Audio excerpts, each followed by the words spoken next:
Yan, what's up mga lods? For today's videos, we're talk about business. So, yan, usapang business tayo mga lodi. Siyempre ako, I want to be an entrepreneur. Tanong, ano nga bang entrepreneur? Sige. Entrepreneur, a person who organize and operate a business or businesses, taking on greater than normal financial risk. An entrepreneur is someone who start or own a business or businesses. So, ganun siya mga lodi. So, para mas madali natin siyang maintindihan, the basic definition of entrepreneurship is the act of starting a business with the intention of turning a profit. So, ganun siya mga lodi. Ano nga ba yung mga business na walang kapital?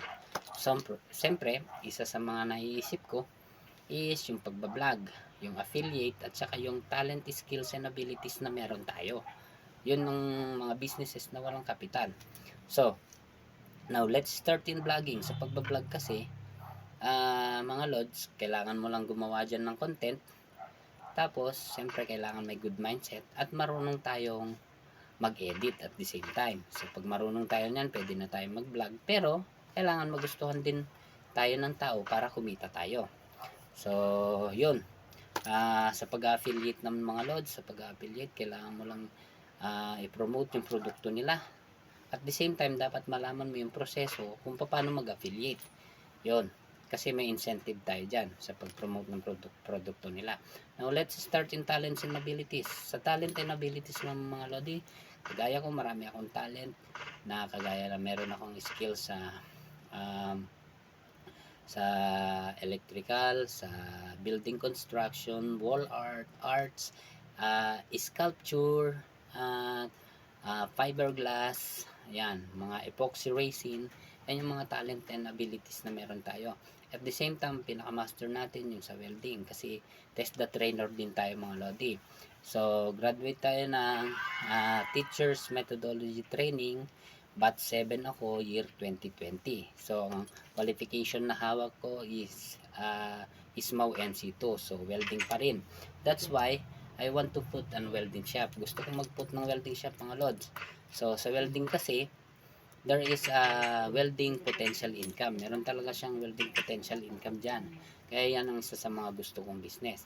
Kailangan lang natin gawin is to tell the world na meron tayong kakayahan para sa bagay na yan. At the same time, kunin natin yung pera nila, 50% of their money. At the same time, pagtapos na natin magawa yung produkto nila, 50% nun, kukunin natin pagtapos na natin yung produkto nila. Yun, mga lods.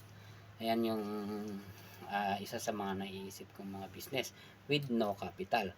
So, sa pagbablog naman mga lods, wag na kayong magtaka kasi isang araw, magbablog na rin ako. Yun, mga lodi, isang araw magbablog na rin ako. Pero anyway mga lodi, we talk about businesses that there is no capital. However mga lods, in our modern age, the concept of entrepreneurship has expanded to include the act of transforming the world by solving a large scale of problem mga lodi sa pamamagitan ng mga businesses na walang capital mga lods. Yun. So kita-kita tayo mga lodi ngayon sa video ito, we are talking about businesses that is no capital. So wala siyang capital. So see you on my next video mga lods. God bless.